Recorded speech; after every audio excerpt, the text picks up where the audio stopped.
Coming up on ParaTruth Reborn, we will talk to Aleks Petakov about his documentary Bigfoot Beyond the Trail: The Return to Area A.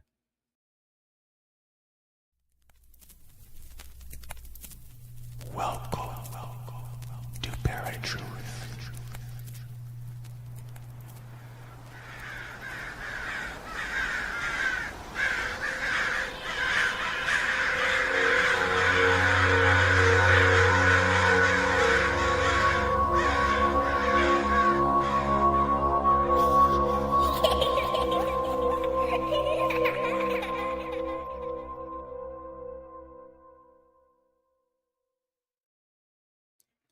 How's it going, Paratruthers? Welcome to a brand new episode of ParaTruth Reborn. We are live on 107.7 FM New Orleans, 105.3 FM on the Gulf Coast, and United Public Radio Network. My name is Justin. And I'm Eric. And as I mentioned earlier, we are going to be talking to Aleks Petakov about his documentary, Bigfoot Beyond the Trail: The Return to Area A. Aleks, welcome to ParaTruth Reborn. How's it going, guys? Thanks for having me on. It's going really, really good. We all have a matching gray shirt thing going on. It was not planned, I swear. We were all psychically linked for this episode. Yes, it would appear that way. So, Aleks, for the listeners who may be discovering your work for the first time, what led you into investigating Bigfoot and producing documentaries about it? Yeah, it's a good question. I guess just always a kind of a curiosity for the unknown. I got into kind of cryptozoology stuff from a young age. I was interested in the Yeti.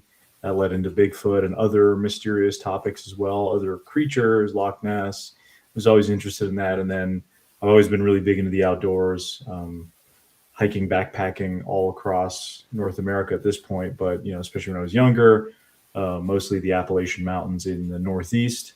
Up here, I live in New Hampshire. I grew up in the state, and we have a lot of beautiful mountains, and I kind of gained an appreciation for that. Did some naturalism training back in the day and survivalism, and that really kind of sparked my interest further into just enjoying the outdoors and exploration and adventure. And then, kind of combining that with a passion for filmmaking and you're looking for Bigfoot in these kind of wooded wilderness areas. So that's kind of one thing led to another, and they're kind of like a trinity of factors, I suppose you could call it.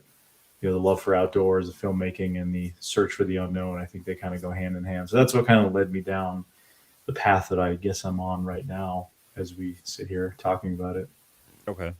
Right on. We've actually had talked with Small Town Monsters a couple of times. How did your partnership begin with them? Yeah, I actually came in contact with Seth Breedlove, who founded Small Town Monsters almost 10 years ago now, I believe. I did a short documentary, which is very terrible because it's 10 years old at this point. And, it's come a long way, I'd like to say. I did a documentary about the Loch Ness Monster. And it was based off of a trip I took to Loch Ness in Scotland, just a short 12-minute film. And I remember Seth actually had reached out to me and said, "Hey, I really liked your film. I'd love to show it they were doing this Minerva Monster Day event in Ohio." And he was like, "I'd like to show it at our event." And I was like, "Oh boy, someone wants to screen this thing."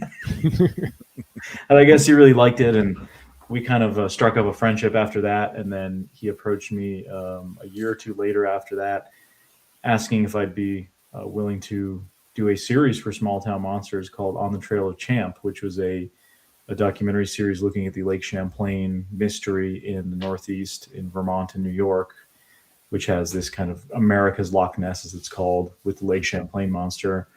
And became friends with Seth from that point on. And we started collaborating every once in a while. And then I was working on a bunch of his films. I would do crew stuff, travel around with him, some of the On the Trail of Bigfoot type films, Momo, the Missouri Monster, just that sort of stuff. And then in 2021, we started a kind of YouTube specific series called Bigfoot Beyond the Trail, or just Beyond the Trail, which was an open-ended, just investigative documentary series following myself on some of my personal investigations into Sasquatch and related mysteries.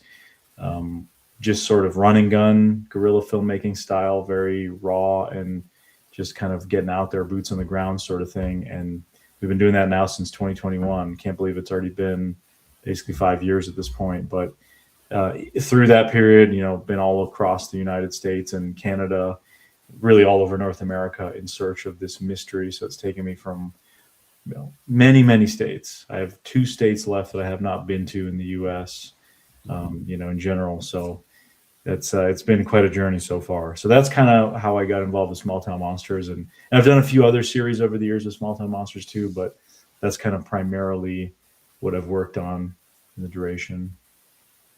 Okay. Now, I mean, there's tons of documentaries out there, docu-series about Bigfoot. What makes the Bigfoot Beyond the Trail series different from those? Yeah, I think what makes it different is it's very, I don't want to use the word raw because it's obviously edited. It's not unedited, it's just not 10 hours of me standing in the woods. Like no one's going to watch that. Right. Right. I think it's just, if you appreciate just an honest investigation, no sensationalism, I present it how it is. Like whatever happens. We're not adding in any, oh my God, did you hear that? And then creepy music plays over it so you can't hear anything. Like none of that kind of stuff. I hate those type of documentaries. Yeah, that drives me up wall, and I understand why that's done because a lot of these like network shows and they're being edited by people who aren't really interested in these topics. They're just editors, right? And that's dramatic effect and whatnot. Whereas I actually have like a genuine interest in the subject matter. It's not just a job for me. It's not just I'm editing a Bigfoot documentary and then next week I'll be doing a documentary about storage wars or whatever. It's not like that sort of thing. So yeah, I'd say just what sets it apart is just it's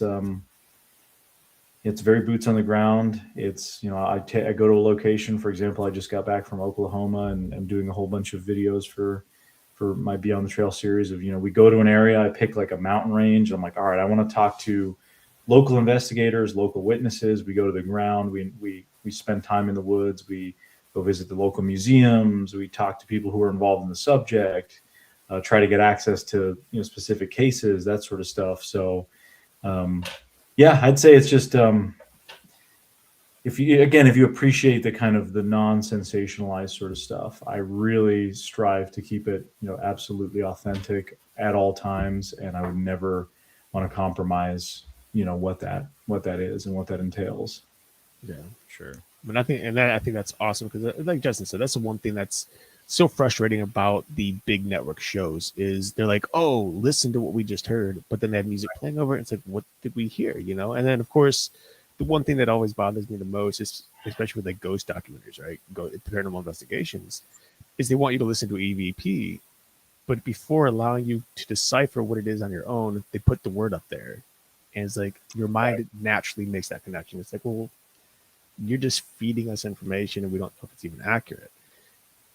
So it's nice to have something that's raw that people can like feel as if they're there doing the investigation too and are witnessing it in a way in real time as you are. Yeah, I can understand the frustrations with that sort of approach because you're priming the audience, right? Mm-hmm. Another thing I really strive to do is just make sure to present the information. And I always say, don't take my word for it. Make your own conclusion. You don't have to agree with anything I say. I try to keep my documentaries interesting and educational. So we focus a lot on, and this is something people have actually told me that have watched for years now. I get a lot of emails and messages, people saying, why they like the particular series is, I talk about like a specific mountain range or a specific area we're going to. And I really try to talk about some of the factors at play. What's the geology like there? What's the habitat like? Other species, focus on those interesting elements and explain why. And this is something actually I get quite a few times from people that live over in the UK. We have a lot of people from the United Kingdom that watch, and I get messages from them all the time where they're like, I never had any idea that Florida had wilderness areas like this, mm-hmm. right? Or, oh my God, I didn't know New Jersey had millions of acres of forest land, and New York State has huge amounts of forest. Because we go to these places that people hear about New York or Florida, and they think, oh, New York's all city, it's all urban. Florida, it's just Miami and Orlando. They don't understand that, especially if they're not familiar with it, that these areas have these kind of habitats. And that's something that's been really cool for people that just aren't familiar with some of these spots, to kind of, like, I've had one person tell me they've learned more about the geography of the U.S. through watching my series than they ever knew of before. That's And then awesome. somebody who's traveled in the U.S., which is really cool. You know, again, someone else from the U.K., but that's been really fun. And just kind of when we do get, you know, alleged evidence, whether it's audio or anything like that, I always stress, like, especially if it's audio, I didn't see what made it, right? So I cannot say 100% what it is. And I always try to get people, outside parties, to examine my audio. I'll give an example now. I was on a trip in Texas, and I got some kind of weird audio. And one of my first things I do is I send that to people who I trust. I'm like, hey, what do you think about this? You know, what is, you know, what could this be? Because I'm not just going to I could easily just take that audio and slap it on screen and be like, could it be a Bigfoot, right? If it's some other animal, I want to be able to determine that and talk about it. We've had hair samples in the past in some of my videos that we found, and we send them in for like a microscopic analysis, and they come back as, you know, we've gotten lynx before, we've gotten raccoon, bear, that kind of stuff. So I always like to explain at the end, you'll see us collecting the mystery hair sample in the video, and then, you know, I actually send that to somebody that does microscopic analysis, and they come back to me with an answer. And then I actually can present, like, the screenshots from the microscope that they have and say, hey, this actually turned out to be a lynx. You know, this is the importance of reaching out to people who have these specialized skills, whether they're in the scientific world or academic, you know, that have these abilities that you might not. I mean, I'm not a scientist, right? I'm just a filmmaker and outdoor enthusiast. So I don't claim to be a scientist or anything like that, but I have no problem with reaching out to folks with those skill sets to try to get some of my evidence analyzed and looked at. And it would be so much easier to just say that all this mystery stuff we get is, you know, it's very likely Bigfoot, right? I don't think that's not the truth, though. I want to present people with the absolute accuracy of what I'm experiencing, what I'm finding out there. So, Right. Sure. Yeah. Why do you think, like, for some of those other shows that are on network TV, why do you think it is that they tend to lead people on into believing that what they're finding is truly Bigfoot, even when they don't have significant evidence for it? Well, I think, you know, those networks are not interested in the truth. They are interested in selling ad revenue, right? Or advertising space. That's kind of how they operate. You know, I know plenty of folks that have been involved in network television. You know, I studied film and communication, so I know people that actually work in the industry too. Mhm. And I also know people now that are, you know, paranormal cryptozoology researchers who do a lot of TV stuff. So they kind of firsthand experience. So I hear from both perspectives. Sure. And it's just a job for them, right? Like, a lot of these people, like, a production company does a series on Bigfoot, the crew involved, you know, 9 times out of 10, they don't actually care about the subject matter.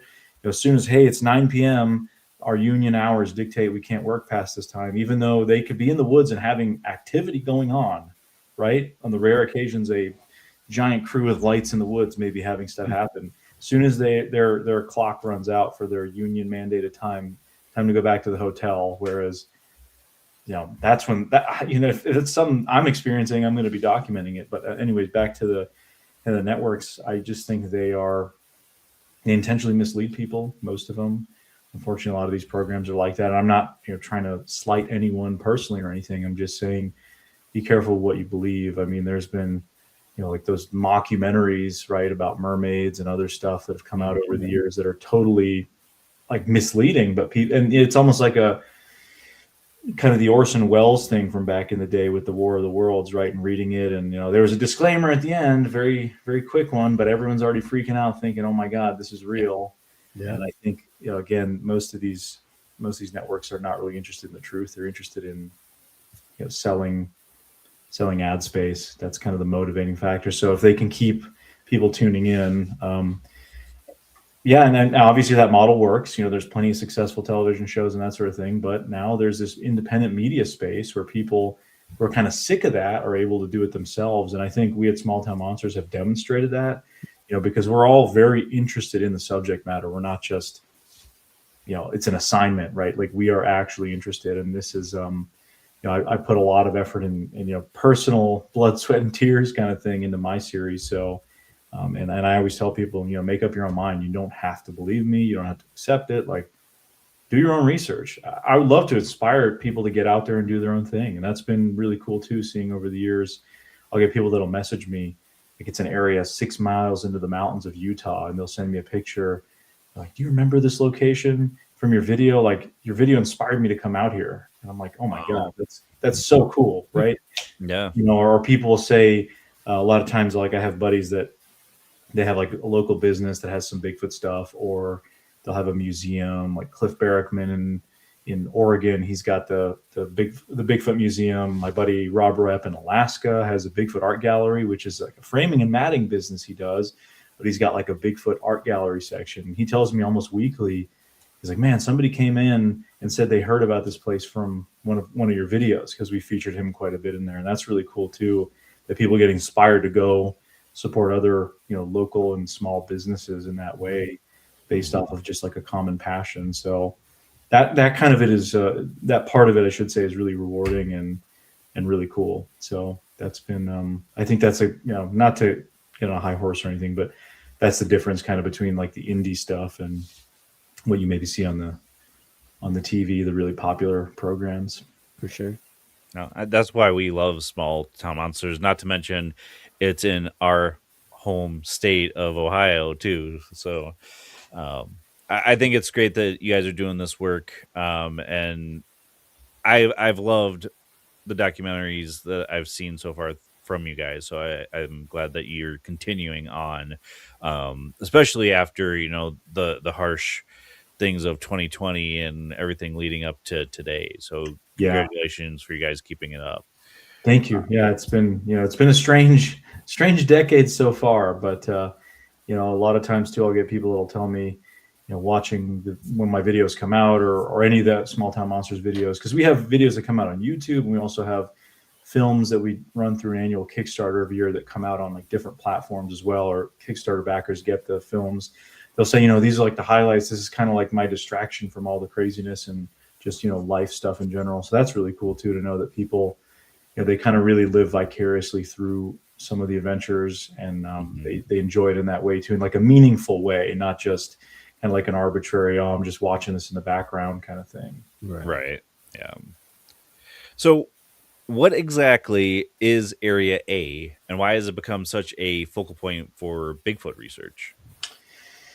Yeah, Area A is one of those places that's just, I think about it almost daily. So I'll kind of give a little quick backstory. Area A is sort of code name given to a location up in Alaska on the Kenai Peninsula, which is this large peninsula in kind of South Alaska, south of Anchorage, and the kind of the populated area. It's about the size of the state of Maine, give or take, the peninsula itself. And it has so many different habitats and interesting areas. They kind of call it like mini Alaska, or Alaska's playground. A lot of people go there and kind of do all kinds of recreation, outdoor stuff. It has very interesting habitats all across, like I said.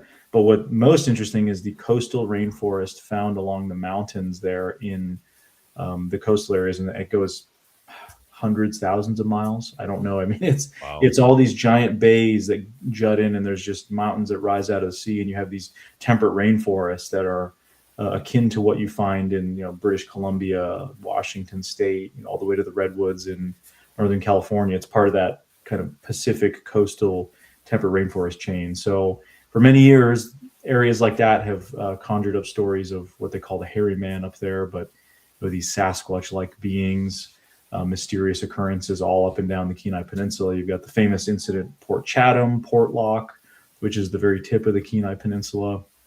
A lot of debate about what happened there, but that is obviously one of these kind of famous incidents. But Area A is just, again, it's a code name for one specific area. A friend of mine, he had built a remote property out there, basically just had built a cabin to go hunt and fish at. And it's over an hour to get there by boat in a very remote area. So just getting there is difficult in itself. And he had built a cabin out there and basically started having strange things happen from getting to the location after buying the initial property and then building a cabin. They had kind of the typical stuff you hear with a lot of the Sasquatch reports. You had, they would witness rocks being thrown at them. They would see rock, like one of the stories was a horizontal, or a rock flying out of the woods horizontally. They'd hear knocks, whistles, strange roaring type sounds, rocks kind of landing near them. And then subsequently, as they built this cabin, they'd bring other people out to help work on the cabin, and everyone kind of experienced little things. And eventually the place was kind of named Area A. There was a group known as the North American Wood Ape Conservancy. They got involved. I believe they're the ones that named it Area A, but it kind of stuck. People thought, oh, Area Alaska, Area Ape. There was different kind of ideas of why they should call it that, and that kind of just stuck. So I'm not the one that originated the name, but I've certainly continued to use it because it just sounds cool. It's, Right. everyone loves a good code name.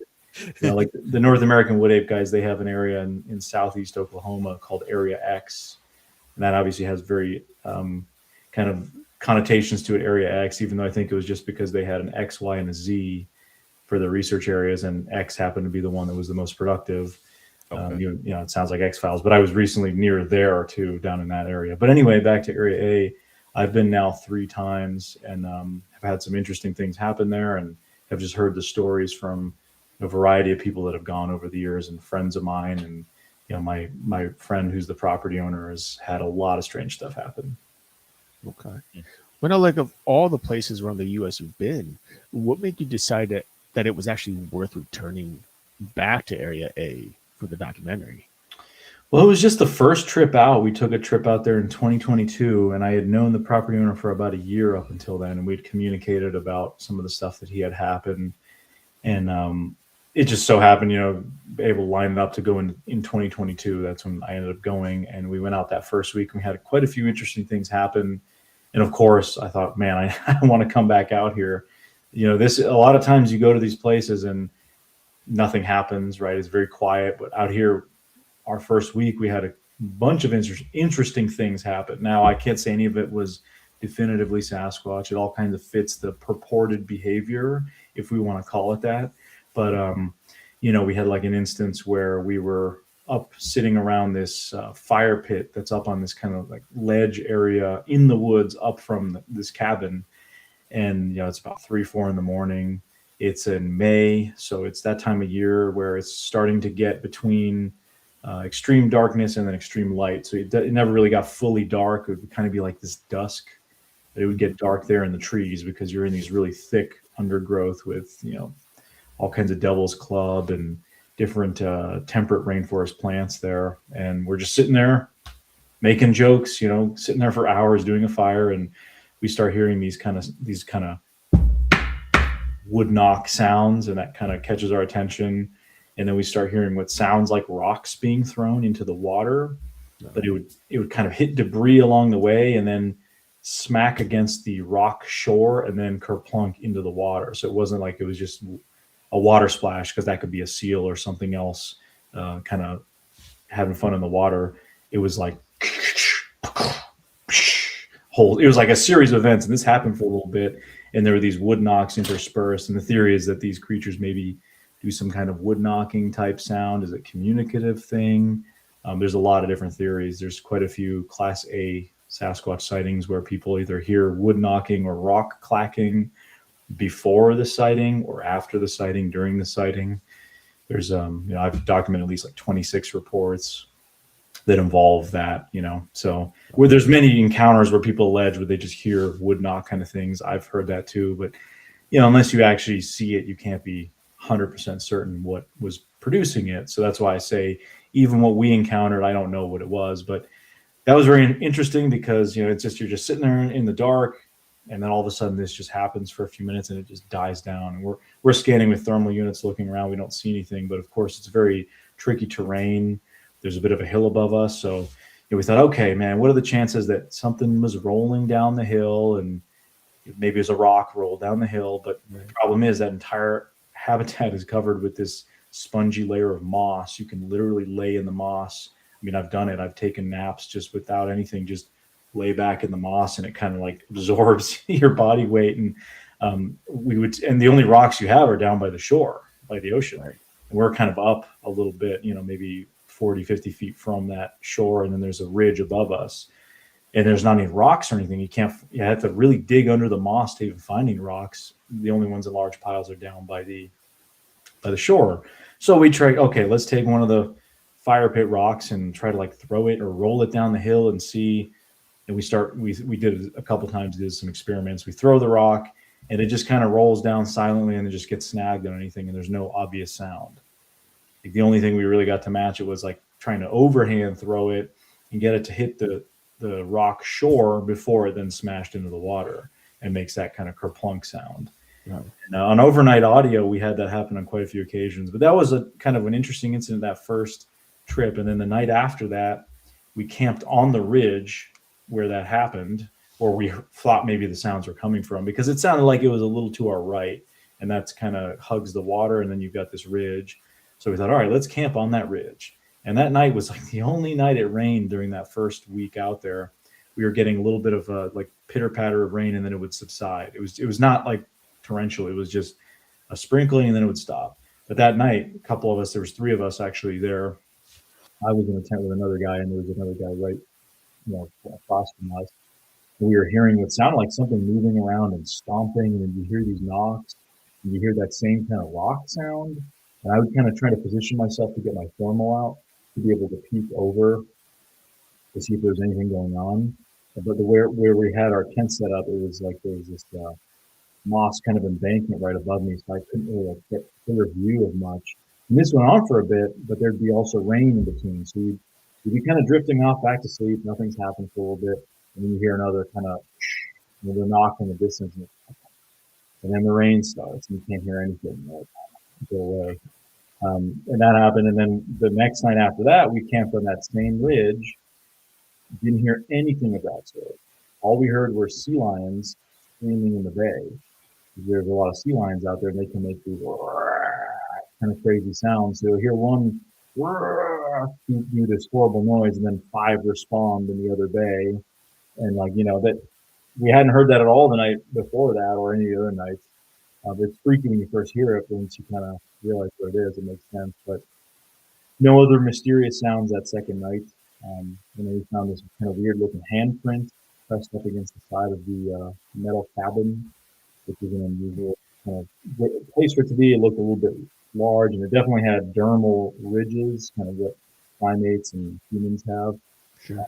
It wasn't a moose or a bear, in my opinion. It was either a human or something human-like. It was pretty good odds. So we had somebody with kind of police skills, be able to collect samples from that, and had sent it off for testing with a project called Legend Meets Science 2, and we're still awaiting any kind of result on that. It's been 4 years now, so I don't know. I don't know the status on that, but yeah, a lot kind of happened that first week that we thought was interesting enough that I definitely wanted to return again. So I went back the next year after that, which is 2023, with the intention of staying for 2 weeks. Stayed 2 weeks in a row, and pretty much heard nothing. It was totally different trip. Also, it rained most of the time. We had very heavy rain that entire trip. We found some kind of interesting looking footprints and did some 3D scans of those with those 3D apps on the phones. Really had not much happen in the regard of mysterious things, because I don't know if it was because of rain or not, but it just goes to show you can go to a location and it's not like every time we go somewhere there's something that happens, right? Right. 2 weeks, that was a long time out there, and we barely heard anything. We tried our best to explore some of the areas and really get out there, but nothing really unusual to report from that second trip. And then my third trip was this past summer in 2025. Went out there for a week again. First day, we heard some strange kind of rock sound, and then the rest of the trip was pretty quiet again, and it rained a lot most of the trip. Second time. So it's a rainforest in Alaska, right? So weather usually doesn't cooperate, but being in contact with the property owner, they can't get out there year round as well. It's really only from the spring into the fall. For the winter months, the water usually is pretty rough. It's a little bit milder in that part of the Alaskan coast than it would be, say, inland, where they get that really kind of deep cold. It stays a little bit more mild and less snow in these coastal areas. So but the weather, in terms of waves, can be really rough. So it's very tough to get out there. But just being in touch with the property owner, every time he has something interesting happen, he would let me know, like, hey, we heard another one of those mystery gunshot sounds, or we saw something kind of like duck down and run off really quick. Like there's been a couple possible sightings of strange stuff there. But yeah, it's just kind of a whole host of stuff. I mean, that's kind of the summation, I suppose, of why we find it interesting out there. A lot of the stuff that's reported that's happened is kind of documented taking place elsewhere with alleged Sasquatch kind of activity over the years. So it just seemed like, for whatever reason, there was this, they weren't a fan of the cabin. I don't know. I'm assuming, kind of when it was first built, there was a bunch of stuff that happened in subsequent years, but then there'll be one summer where very little happens, and then the next summer it'll kind of start up again. There doesn't really seem to be any rhyme or reason to kind of the pattern that goes on out there. I mean, some of the more recent stuff from the past 2 summers were because he was building a couple more smaller cabins out there, and that seemed to reignite a little bit of the activity. I don't know if that has obviously some kind of correlation, which I might theorize it does, but I can't be certain, of course. That'd be very interesting, considering like when you think of paranormal investigations and paranormal or hauntings in general, like how often we tend to come across people who've found paranormal activity ignite because of renovations being done in a house or add-ons and things like that. So the thought of like possibly, him building more cabins, igniting more activity would be really intriguing in that sense, especially when there are people out there who think that Bigfoot isn't necessarily even a physical being anymore. Yeah, I mean, it's hard to say, of course, right? There's different theories about what could be going on. People think, does it even exist, right? There's a lot of speculation. I mean, if we're going to approach it from kind of, let's say hypothetically it is some sort of relic hominid kind of flesh and blood creature, maybe you're encroaching on its terrain, so it has to show some kind of aggressive display. Some of the first things they had happen out there were these rocks being thrown. We interviewed one guy who is like a kind of like a contractor that the property owner brought out there, and the idea was, oh, you come out with me for the weekend, help me work on the cabin, you get a fishing trip and a camping trip and like a beautiful Alaska wilderness trip out of it, right? Who wouldn't do that? Just do a little bit of your work. And one of the guys, I think he was an electrician, he was doing some work, and we actually interviewed him in the first Alaskan coastal Sasquatch documentary, which came out in 2022. He talked about, they're all sitting there kind of hanging out at the fire, and then like rocks just come kind of flying, like small pebble kind of things come flying and land near them. And they're like, I mean, where's this coming from kind of thing? They would find, I'm going to see if I can get off my desk here without knocking everything over. They would find these strange netted rocks actually in their boat. So they would, before they built the cabin, they would moor the boat out in the bay because of or not wanting to sleep just intense exposed with brown bears, very dangerous on the shore. So they would put their boat out in the bay. They would then come in on a dinghy, little Zodiac type thing, raft, come out, do work, clear the land, and then go back and spend the night in the cabin, or not in the cabin, in the boat, excuse me. There were a couple occasions where I guess they found that where they were on the shore and they thought they heard the door of the boat slamming by itself. So they're like, oh, that's kind of strange. And upon returning to harbor later, hosing off the boat, they would find one of these stones inside the boat, a couple hundred yards out from shore. And they would find this in there, like, who put that in there? And these are rocks that are actually found all over the place on the shore there. This is one that I dug out from, they're buried in the moss. What it is these were used by fishermen back in the day. It's just a little stone in a plastic net. And you'll find piles of them all along the beach. I mean, they're actually buried. They've been there for so long, they're actually buried under the moss. We've had to dig some of them out. Even this summer, we bring them along as souvenirs. I brought a whole bunch of them. I give them to friends. It's kind of like a Alaskan squash rock or something, as we kind of call them. Just sort of funny. But these were just because they didn't want to use lead or metal. Stones were cheap. They're all over the place. Take one of those and then use them for their fishing nets to kind of weigh them down. At least that's what we think. And you'll find them all along coastal Alaska. And maybe there was an old community there as well. That's one of the ideas. Maybe just randomly fishermen pulling up and saying, yeah, this is where I'm going to build some of these rocks. And they left a pile there and it's now buried under the moss. And then these are the kind of rocks that they used to find in their boat that they believe were actually thrown in there. So that's why I have that as kind of a souvenir. But yeah, again, just kind of some of the reported behavior, hearing these knocks, these mystery gunshot sounding noises, whistles, whoops, vocalizations. One of the strangest ones was this baby crying sound, which I've heard before with alleged Bigfoot cases. I've heard it for other paranormal things too, but I don't really investigate a lot of that myself. So what's really interesting is there's been a couple occasions where this baby crying sound has been heard. One of the first ones was there was women present on the property, and I believe it was one of the first years, and the property owner kept a journal of strange events, and he made a note, women that he brought out there said, hey, we heard this baby crying sound, and they had never really heard that before, and he made a note of it. And then I guess on another occasion, I think it was a year or two after that, women there that were brought, wives and friends, that kind of thing, were blueberry picking independently, and they both heard some kind of baby crying sound.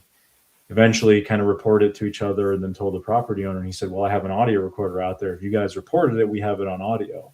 And they have this audio clip of this baby crying sound, which is very weird. I don't know what it is. I mean, I've heard all kinds of theories. Oh, it's a fox, it's a porcupine, it's one of these, because animals can make strange noises, right? That we can't discount that. But of all the times they've been out there, it's mostly men, because it's guys going fishing and kind of getting away from responsibilities in their lives, just sort of going out for the weekend having fun. And they've really never heard that kind of sound. It's only happened on the few occasions women have been taken out there. The Alaskan natives, the Tlinkits, they have folklore of what's called the Kushtaka, or the land otter man. And that sounds the imagery there sounds very weird, but it's described, from what I understand, what I've been told, as this hairy man-like creature that's seen swimming between islands and bays and that sort of thing.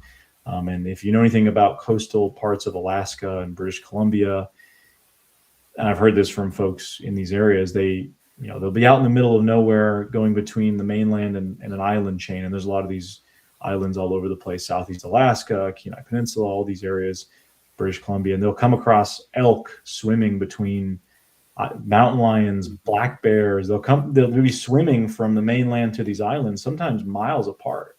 Really kind of surprising.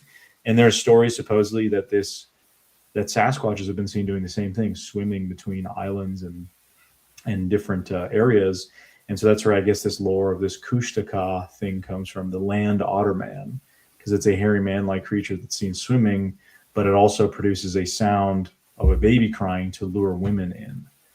So is the lore, right? So I don't know, a very intriguing sort of precedent.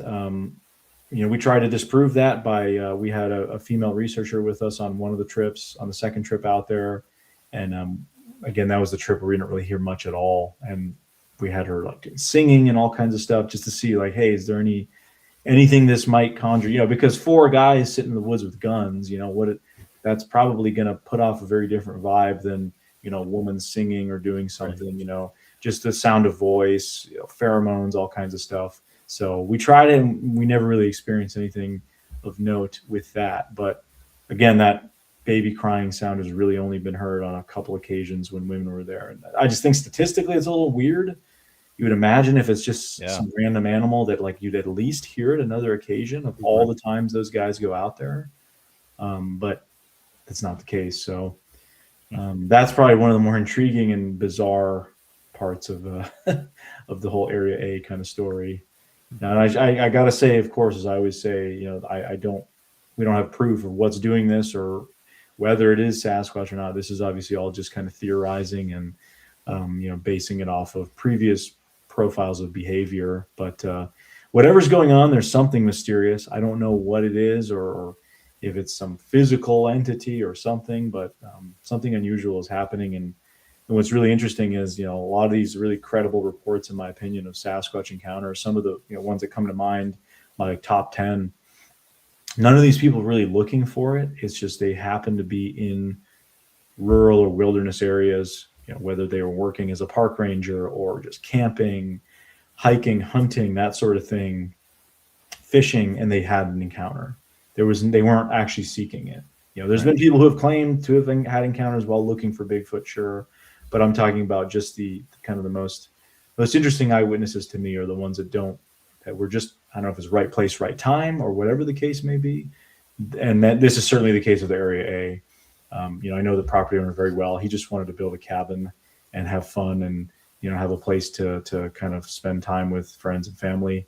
And all this stuff started happening. Like, he never wanted any of this stuff, and he really doesn't like a lot of attention from it as well. So he's been gracious enough over the years to allow us access to go out there and research and do our filming and see what's going on. But this is not something like he's trying to turn this into some kind of a thing. It's just, it is what it is, right? Right. Now, there's been huge debate over whether Bigfoot is biological or something more mysterious altogether. Where do you fall on that spectrum? I never fully commit. I mean, I am definitely, I would say, more on the kind of relict hominid, which I guess would be sort of flesh and blood. I mean, I don't know. I think because there is allegedly, there's all these alleged footprints and hair samples and rocks being thrown, that sort of stuff. That's like a physical manifestation of some kind of phenomena. So that's what I lean towards. And if you look at, there's a precedent for hominids existing, like we are an upright, somewhat hairy, some of us more than others, a species of upright hominids, right? Like that is a established fact given by us. Whereas, you have other non-bipedal primates, chimps, gorillas, orangutans, that sort of thing. A lot of the lesser primates too. So there's a precedent for that sort of thing. I don't know. A lot of people talk about some of the more paranormal aspects of alleged Bigfoot sightings. I don't know. I don't really look into that a whole lot because majority of the sightings, in my opinion, are pretty mundane. Like a very common type of sighting is people saw it cross the road. Like, oh, I saw something cross the road. There's nothing inherently paranormal, I guess, about that in terms of just what they're witnessing. Like, there's no other weirder details. I think a lot of the paranormal details nowadays stick out because in a world where we're inundated with podcasts and tons of shows about these sorts of things, everyone's looking for the next crazy big story. And if you've just got 10 witnesses that just say, yeah, across the road, or we saw it near our camp, in itself, that may not be a very interesting sighting, as opposed to somebody claiming there was UFOs involved and all this other kind of stuff that's unverifiable, just sort of happening, going on. That makes for a more compelling and interesting story. So I think that's why a lot of those stories get more prominence than maybe like the mundane stories that just kind of fit the data set. But I don't know. I can't say 100%. There's really no experts. I'm certainly not an expert. I really just try to go off of my experiences and the people I've talked to and come to trust. And I don't know. The debate will probably rage until, there is some sort of physical specimen or there's some other way to substantiate it. I really don't know. For sure. I really try to stick to my experiences and my investigations. And, in Area A, there haven't really been any other strange things reported from what I understand. People haven't seen orbs or any other weird lights that sometimes gets associated with other areas that have a history of activity. Right. It's all been pretty standard, like rocks being thrown. And we heard some knocks. We heard a tree crash, and then we looked up in that area and we possibly saw something duck, and like that sort of stuff. And that's true to what I've experienced out there too. It's very, I don't know if it seems physical or it just sounds that way. That's kind of my interpretation, at least. Okay. But now we're in this age of what we consider modern technology. Yeah. And despite that modern technology, we've yet to see any definitive proof over years, decades of searching for this elusive creature. Two questions there, I guess. First, why do you think people still hold on to the belief that it does exist despite not having any definitive proof? And also, do you think with modern technology, we are actually getting closer to finding that definitive proof?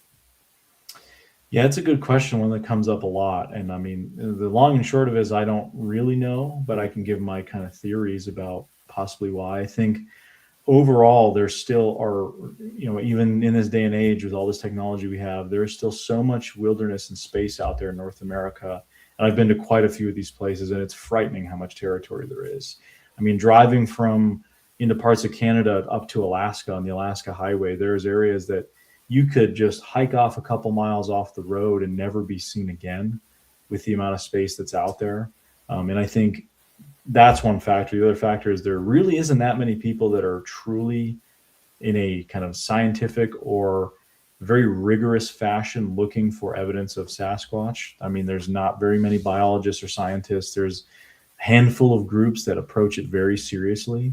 There's a lot of weekend warriors and enthusiasts. So people that, oh, we're going to go look for Bigfoot in this national forest this weekend, and they spend a couple nights out there, that sort of thing. So if you look at how much space there is and how many people are actually looking and examining these areas, it's very minuscule. And then if you judge how people are doing things, amongst that, there's very few people doing it in a very kind of meticulous and scientific way, like that you would need for data. Like, okay, we observed this night, we had a rock thrown here, and they have full detailed notes of it. It's usually just like, oh, we had something happen. And, there's really no paper trail or way to verify or not necessarily paper trail, but like verification documentation sort of thing of what took place. So I don't think there's truly a lot of people. I think there's a lot of enthusiasts, and a lot of people who go out there. And then, of course, you got to worry about confirmation bias, and not every twig snap you hear in the woods is a Bigfoot sort of thing. And I think a lot of times that happens, and you got a big group of people together, and they're primed. They want this activity to happen. So any sound they hear, oh my God, you have to really strive and be very critical and skeptical of everything you're experiencing, and try to explain it away before you jump to the conclusion that, oh, it definitely had to be a Sasquatch, right? Like that should be the last thing. And then, as I mentioned earlier, with some of the more credible stories, it seems like a lot of those encounters are not necessarily people who are looking. They're just out in the woods, out in the wilderness, doing all sorts of things, like mundane sort of things. So I don't know if that has anything to do with it. Just whether that's coincidental. If these things are as intelligent as they are, they probably know if people are going in the woods and banging on trees and making these whoop sounds, they're probably going to figure out, yeah, they might be mimicking us. So I don't think we should go towards them. Whereas if someone's out chainsawing a piece of forest that has been untouched for decades on your turf, and you might go check it out. Like, hey, let me throw some rocks at this guy, get him out of here. That's just me, kind of making an assumption, what I would assume. But that kind of pattern has been reported over the years. And I don't know. I think the debate is going to rage until, there's more evidence. There's a lot of alleged evidence. So footprints, hair samples, pieces of video. But the problem is a lot of that evidence is subjective. It's not proof, right? Like you have evidence and proof proving something. You can have evidence, all kinds of things, but even in like a legal trial, think about how much evidence they gather and how long it takes them to make the case to definitively prove, hey, this guy did this. They can have all sorts of great evidence, but on its individual merits, it may not be worth much, as opposed to like the larger case. I'm certainly not a legal scholar. That's just kind of my interpretation. But yeah, I don't know. I mean, the bottom line is there is something going on, in my opinion. I've experienced enough and talked to enough people that there's some mystery phenomena going on out there. And I don't know if we're any closer or any further. Certainly there's a lot of modern tech, but even now it's so hard to get a really good picture of, wildlife that runs in front of your car. Right. I've had a giant moose run in front of me, and by the time I have my phone out, it's already gone in the bush, and it has, it's 6 feet wide with its antlers. It's like, where did it go? Right. I mean, so I don't know. It's there's again, I don't think there's enough people seriously looking in a very meticulous fashion. And in a place like Alaska, there's basically nobody looking. Weekend warrior, but there's not a scientific team in a place like Area A that's there 6 months out of the year doing rotations and have thermal cameras everywhere, right? Like that is just not happening anywhere. And most of the stories are coming from people just randomly in these environments. And then you've got the weekend warrior kind of stuff all over the place. And I'm a lot of enthusiasts, but you have to sift through some of that to kind of see if it's valid or not. So that doesn't really paint a really good picture, because it's like there's nobody really truly kind of engaged in this kind of search in a way that we would need. And it's difficult. Like, people have their own lives. Like, I wish I could spend a year on location in a place like that and just try to learn as much as I could, but that's so logistically tough to do. Right. Right. So I don't know. I'd like to say we are hopefully closer, but I don't know at this point. I'm just kind of, speaking from my personal experiences, just happy to be out in some of these environments and see if there's anything viable or if anything happens, sort of thing. Yeah. And I remember when I was like speaking on just the elusivity of animals in general. When I was about 8 years old, I was riding my big wheel at the time through the metro parks with my parents. And here in Cleveland, much of the metro parks line the Cuyahoga Valley National Park. Yeah. And I was ahead of them quite a bit. And I remember like looking off to the left, and at the time, like all I saw was a glimpse, and it looked like a giant bear on its hind legs, like rubbing up or scratched up against a tree. And like I immediately I'm scared to death. So I turned around and speed back, right? And maybe no more than 2 minutes between when I turned around and went back to my parents and ended up right back where we were, that thing was completely gone. There was nothing, no trace, no idea what it really was. Like in my mind, it was a bear. And like thinking back now, I was like, was it? Could it have been Bigfoot? Could it have been something else? But it's crazy to think of like how large many animals within the forest are and how quickly they do disappear. It's their superpower, really. And so with Bigfoot, it's very much the same way. It's like how he just pops up in many places seemingly and then just vanishes. And a lot of people, I think nowadays, are tracing that to like, oh, it must not be a physical being. It must be spiritual. It must be ethereal or something like that. But it's like, no, when you look at the history of just animals in general and those that are wild animals, they are fully capable and fully tuned to disappear on a whim. That's kind of like what they do, and it's how they survive. Yeah. So I agree. I think it's very possible it's still a physical being, and the fact that we're not seeing it has nothing to do with the technology. It's just that animals and instincts tend to work better and more efficiently than what our technology can, and it's just is how it is. Well, yeah, I mean, it's like you mentioned with wildlife, it's incredible. I've been in the woods and had no idea a moose was very close to me until it started moving. I sat for a little bit and just listened and realized, oh my God, there's been a moose there the whole time. And we're talking about an animal that can be almost 1,000 pounds. And, if it doesn't want to be stealthy, it doesn't want to be stealthy. I've had moose run past my tent in northern Maine at 6 a.m, and it's like a stampede running past your tent. And then other times you won't even hear it moving. Yeah. I mean, it's incredible, right? I mean, here in northern New England, we've got, God, I mean, I think the numbers are between 50 to 70,000 moose. I know the numbers kind of ebb and flow, but they're the most amount of moose anywhere in the United States outside of Alaska, which obviously has many. I mean, they're everywhere. You see them all over the place, even in suburban Anchorage. That's how close the wilds are to nature, or to cities and civilization in a place like Alaska. But out here, I live in the woods and we have moose around here regularly, and I've never even seen one on my property. I've gotten it on trail camera a few times. That's it. Like, I've never seen one out here. I've seen plenty of moose in other areas and run into them over the years, but knowing that there's that number of moose around you, and most of the time you go out, you never see one at all. Mm-hmm. It's very intriguing. Kind of, like, where are they? They're somewhere out hunkered down, and let's say there's only 20 Sasquatch in like one large area of northern Maine.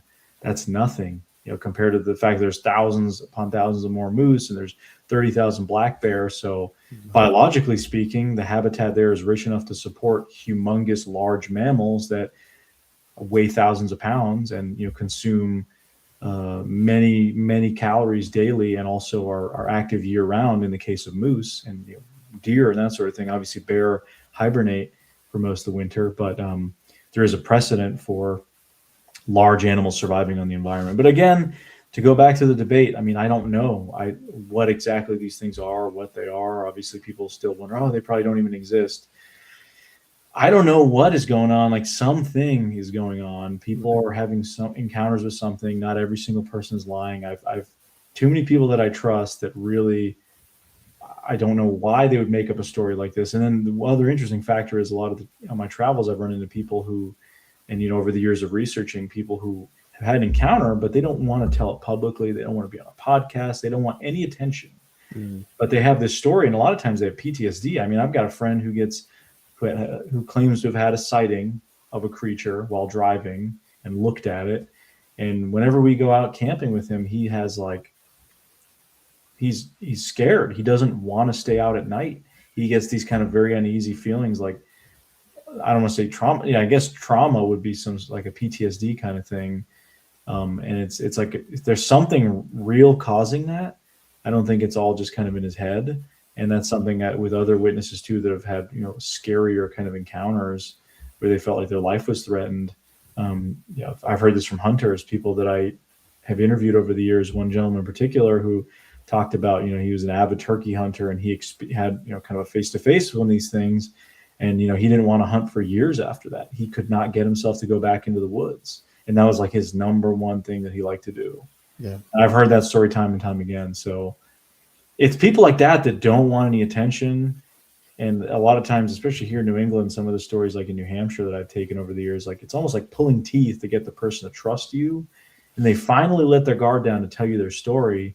But they're like, you're not going to put this out anywhere. Like, I don't want this, my job's too important. I don't want to be a crazy Bigfoot person. Mm-hmm. I think that attitude is changing a little bit now because of the prevalence of a lot of the shows and the podcasts. And it's like more culturally ubiquitous, but I don't know. It's some of these people, man, like I've talked to people who are very educated. We're talking PhDs to former Secret Service members, all sorts of educated folks to folks that are not educated but know the woods but like the back of their hand. Every kind of spectrum, law enforcement, military, all sorts of backgrounds that all have consistent reports and stories. And many of them either don't want to share publicly or, will only under very specific circumstances kind of share their story with you. So it's perplexing when you kind of think about it. I don't think every single one of them is lying or misinterpreting or misidentifying. Like, yes, there may be a portion of that, certainly. There's a lot of people that do make stories up and, if it gets me on a podcast or, I can make some money off this, but there's red flags. And then there's the guy that, he's leasing a hunting cabin in the woods and, so all this stuff happened over the course of a decade and never would have known his story had he not told somebody who was interested in that kind of stuff. So I don't know. And I think it's like for those who are like, seem to be deathly afraid, like your friends who are too afraid to be outside or they don't want to be out at dark, even if they didn't see, let me put it this way. If they thought they saw something, but they were unsure, they wouldn't be so afraid. But humans have a natural instinct, a primal instinct, where it's like, even if you don't connect the dots, there's a familiarity and a fear that clicks in. And so even if you're unsure of what you saw, the fear is there because you know what you saw. Right. Even if you can't quite point it out.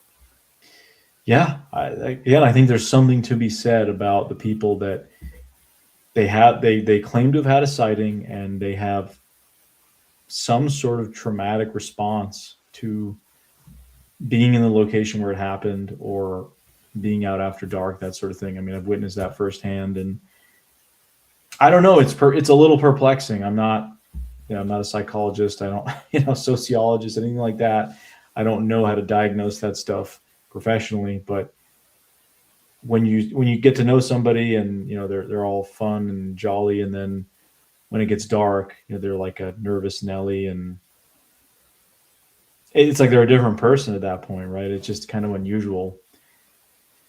It's something that I kind of grapple with a lot, trying to rationalize and understand. And you're like, what's the motivation behind a story like that? Right. And some of the people I'm thinking of, just people that I've become friends with now, and I know, like, they're not trying to make $1 million on these stories. They're not trying to get on every podcast and TV show and all that kind of stuff. A lot of them that have become researchers now is because they had an experience and they have this kind of desire to want to know what it was. They want to know more. I've got a friend of mine that he had this kind of weird tent encounter where he saw this strange hand kind of brushing up against his tent up in the White Mountains of New Hampshire. And he's thinking, oh my God, is this a person messing with me? And then he heard this kind of guttural vocalization, weird vocal that went through his chest and vibrated into the point, like it just vibrated through the chest, very loud, and it freaked him out. And he didn't know what it was. He never thought Bigfoot for years until he saw a documentary featuring a biologist named John Mayenzinski talking about an similar encounter he had in a tent where, something was kind of messing with his camp while he was up in a remote area in Wyoming in the mountains surveying sheep, I believe, as a biologist, and had this kind of series of Sasquatch encounters. And my friend saw that show many years after his encounter. It's like, is that what I experienced?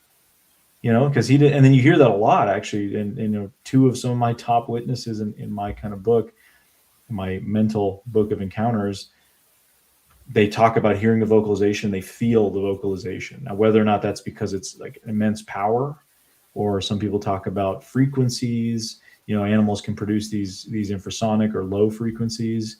A friend of mine had an encounter with an alligator in I believe East Texas or Louisiana. It was like, he said, I was 12, 15 feet away from it, and it did this low grumbling sound, and I got this instant wave of fear that came over me.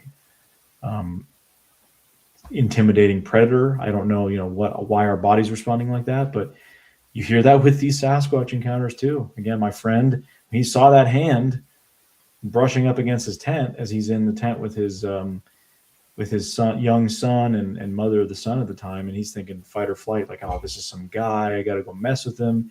And then he hears this sound that kind of freaks him out.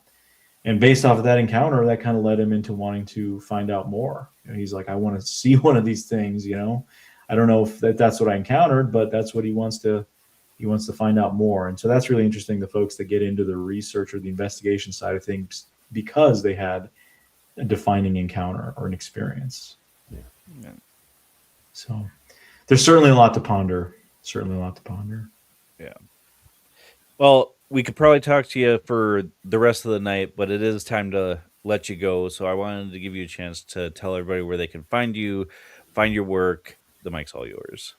Absolutely. Yeah. So, most of my work is found on Small Town Monsters. So we are an independent production company, as I was talking about earlier. We do a lot of different documentaries, Bigfoot, UFOs, cryptids, other sort of strange topics as well. My series is called Beyond the Trail. You can find a lot of the stuff I've specifically talked about tonight linked on my website, Petakov Media. It's PETAKOV media.com. That's got links to all my social media and all the other kind of stuff too. But I also have links on my film and video page, which has links to all the series and things that I've mentioned over the course of tonight. So yeah, that's kind of the best place to find me and my work. And, if I could just end on the note saying, people keep an open mind. We really don't have the answers. We don't know the truth. There's a lot of strange things out there, and I hope we'll get to the bottom of it.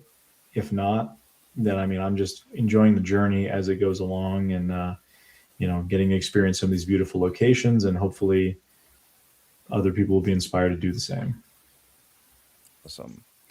All right, Alex, thank you so much for being on ParaTruth Reborn. I'm going to put you in limbo for a second so we can close out the show. So hold on for us for 1 second, all right? Sounds good. Thanks, guys. Thank you.